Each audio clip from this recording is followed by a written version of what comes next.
Kaisang lebih memilih bertemu dengan Presiden PKS Ahmad Saiku dibandingkan dengan Puan Maharani meskipun kakaknya Gibran menyarankan untuk bertemu dengan Puan Maharani.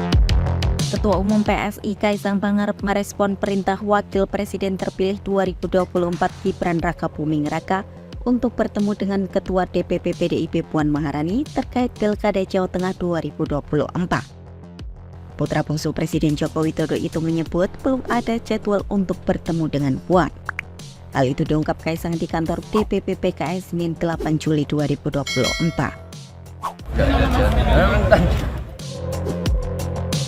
Kaisang pun hanya mengucapkan alhamdulillah ketika disinggung soal hasil survei yang bagus.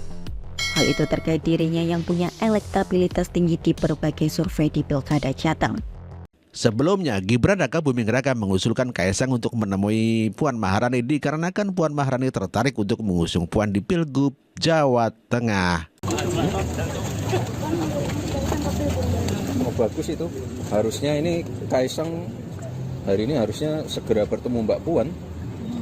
Kalau Mbak Puan sudah berstatement seperti itu ya bagus. Ya. Katanya Mas Gibran juga mendukung untuk Mas Kaisang masuk ke yang Pilgub dari PDI gitu. Saya mendukung statementnya Mbak Puan yang itu tadi. Kalau kemarin di Jakarta juga lihat ini nggak Mas Kaisang di Jakarta Mas. Kalau Sorry ya. Di Jatim kan sudah ada dukungan ke Bukovifa sama. Kalau di Pilgub Jatim sendiri dengan itu tadi nama Mas Kaisang apakah juga akan yang memunculkan Mbak Puan? Ya kan? Di beberapa statementnya Mbak Puan kan tadi. Di beberapa survei kan Mas Kaisang juga muncul namanya. Oh, kalau survei saya belum melihat ya, tapi ya kalau udah ada dukungan secara lisan dari Mbak Puan itu saya kira itu sebuah kekuatan. Dan harusnya Kaisang harus segera menyambut itu. Segera ketemu Mbak Puan hari ini harusnya. Itu melihat Itulah Gibran Rakabuming Raka kakaknya Kaisang yang mengusulkan agar Kaisang menemui Puan Maharani dikarenakan sudah menyampaikan akan mengusung Kaisang di Pilgub Jawa Tengah. Namun demikian Kaisang malah lebih memilih kepada Presiden PKS dan mengatakan tidak ada jadwal bertemu dengan Puan Maharani. Sementara Yunarto Wijaya mengatakan bahwa benar Kaisang bertemu dengan PKS agar PKS tidak mengajukan Anies Baswedan di Pilgub Jakarta, lebih mengementingkan kepada Presiden PKS Ahmad Saiku sebagai calon gubernur Jakarta. Kita lihat ini kan gaya berpolitik Jokowi ya, Trip, bagaimana kelenturan berpolitik dengan siapapun termasuk lawan politik. Bahkan tidak ada yang menyangka dulu lawan politik Jokowi bisa menjadi capres yang di-endorse-nya dan sekarang menjadi presiden terpilih. Jadi menurut saya ini hanya duplikasi dari gaya berpolitik Jokowi yang menurun ke anaknya. Tetapi apakah ini adalah representasi dari Jokowi?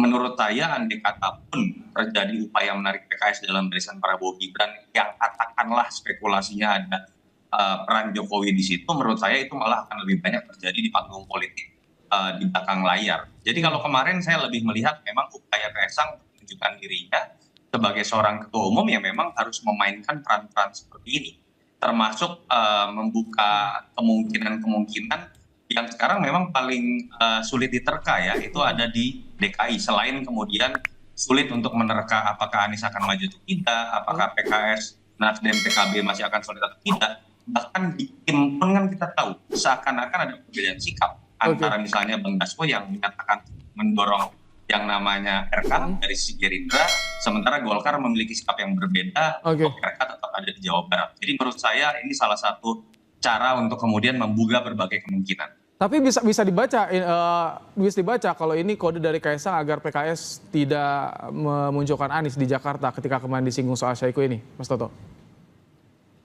Tanpa statement dari Mas Kaisang kemarin pun menurut saya kalau dalam hitung-hitungan elektoral, bukan hanya buat PSI ya, buat seluruh tim normal, hitung-hitungan elektoral dan membaca survei, kalau tidak menginginkan Anies Baswedan, tentu saja mereka berharap bahwa PKS tidak akan memajukan Anies Baswedan karena kekuatan terbesar mesin politik dan tokoh yang memang ada dalam satu segmen pemilih itu adalah PKS dengan Anies. Ketika kemudian misalnya Anies ditinggalkan PKS, tidak mudah loh memadukan antara PDI Perjuangan misalnya atau kemudian dengan Anies Baswedan yang memang memiliki segmen yang berbeda. Jadi memang daya ledaknya akan lebih luar biasa kalau ingin mengalahkan Anies Baswedan salah satu caranya adalah mematikan daya ledak itu dengan membuat PKS tidak mencalonkan Anies Baswedan. Pasti saya tidak menyodorkan nama saya ke DPP PKS untuk mengenai koalisi yang akan segera dibangun oleh DPP PKS yang mengusung Pak Anies dan Pak Sohibul. Itu nanti akan kami bahas kembali di PSI. Tapi ya ini menurut saya pribadi ya Pak Presiden PKS nih sebagai pemenang pemilu di Jakarta punya 18 kursi. Saya rasa sebenarnya nih Pak Presiden PKS ini harusnya yang menjadi gubernur. Ya, itulah Kaisang yang meminta Presiden PKS untuk maju sebagai gubernur, bukan mengusung Anies Baswedan sebagai calon gubernur, padahal Anies Baswedan adalah bukan kader PKS. Sementara itu, Sheryl adalah merupakan anggota PSI atau jubir PSI mengatakan bahwa akan ada penjajakan koalisi dan kerjasama antara PKS dengan PSI di Pilkada Jakarta dan juga di Pilkada daerah lain. Mbak Sheryl. Ya, halo sore Mas Ibrahim, halo Mas Toto. Halo, Sore, Mbak Sheryl, Sheryl. dari pertemuan kemarin ini PSI PKS mungkin nggak sih untuk berkoalisi di Jakarta? Kalau jadi koalisi, siapa yang akan diusung kira-kira nih? Kalau Jakarta masih jauh lah ya, kita kan masih terus membaca dinamika politik, kita masih mulai juga materinya gimana. Yang jelas kemarin itu Mas Kaisang dan jajaran DPP PSI, kita hadir itu karena kita menyambut undangan dari DPP PKS ya. Jadi kita mendapatkan undangan dan ya seperti adat ketimuran lah. Sudah pantasnya kalau kita datang gitu loh, bersuka cita di sana ya. Jadi obrolannya kemarin juga cukup cair ya. Kita juga membahas kemungkinan untuk kerjasama di berbagai bidang. Lalu kita juga membahas tentang pilkada ini bagaimana, karena memang sudah ada 2 lokasi, ada yang pilgub, ada yang pil wali kota. Itu kita juga memang akan bekerja sama ya, mengusung pasangan calon kepala daerah seperti itu. Oke. Ini yang menarik, Kaisang tidak menyodorkan namanya pada pertemuan kemarin, tapi justru beri kode ya, kayaknya lebih elok kalau Pak Syahiku yang jadi calon gubernur.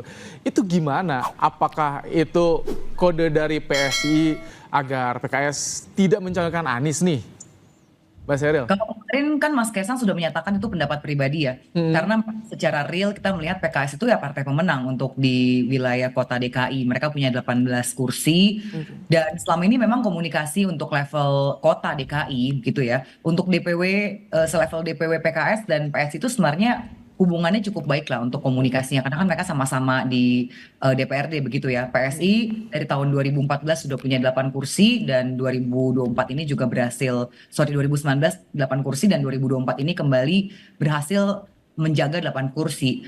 Nah, menurut Mas Kaisang memang melihat kenyataan bahwa ada 18 kursi sebagai partai pemenang, sudah sepantasnya harusnya untuk memajukan sosok gubernur ya sudah selayaknya lah pentolan dari PKS seperti itu. Dan kemarin ya ada presiden PKS juga kan. Tapi dari sekjen PKS sih bilang ya ini suatu gestur yang akan mereka pertimbangkan begitu. Ya intinya ini politik ya Mas ya. Tentunya kita juga ada hitung-hitungannya begitu, dan kita mungkin melihat saat ini sosok-sosok nama yang beredar ini apakah betul-betul bagus untuk DKI. Nah, dari perspektif Mas Kaisang sendiri, meskipun dia mungkin baru untuk di dunia politik ya, tapi kan insight-nya itu banyak sekali ya, karena kita tahu lah beliau bukan dari keluarga politik baru begitu ya. Nah, Mas Kaisang melihat Presiden PKS ini sebenarnya punya potensi untuk memajukan dirinya sebagai calon gubernur. Baik, Mas Toto, apa yang Anda baca dari manuver